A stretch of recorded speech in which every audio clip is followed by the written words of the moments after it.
So the word let is like followed by a simple verb form. इसमें आप simple allow कर रहे हैं your daughter to get her party done. अगर हम इसको permit और allow के साथ इस्तेमाल करेंगे तो the sentence structure will be John allowed his daughter to swim with her friends. क्योंकि हमने आपको पहले बताया था sentence structures में कि allow परमिट को भी हम इस्तेमाल कर सकते हैं, बट उस केस में आपके पास जो ग्रामर में जो वर्ब होगा that will be in the infinitive form. So John allowed his daughter to swim with her friends और John permitted his daughter to swim with her friends. So again this to swim is infinitive verb form with allow and permit, but when it comes to let, it will be a simple verb form. Another example is the teacher let the students leave class early.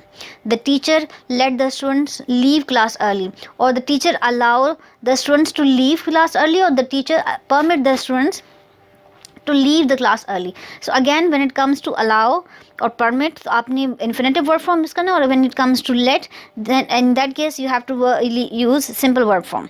Another example is the policeman let the suspect make one phone call. The policeman let the suspect make one phone call. Dr. Jones is letting the students hand in the papers on Monday. So this is like is letting followed by simple verb form in the sentence. Mr.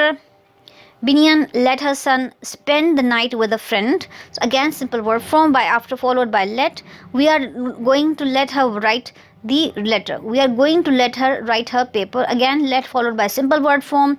Mr. Brown always lets his children watch cartoons on Saturday mornings. So that's again followed by let followed by a simple verb form. This was all about a simple word let, जिसका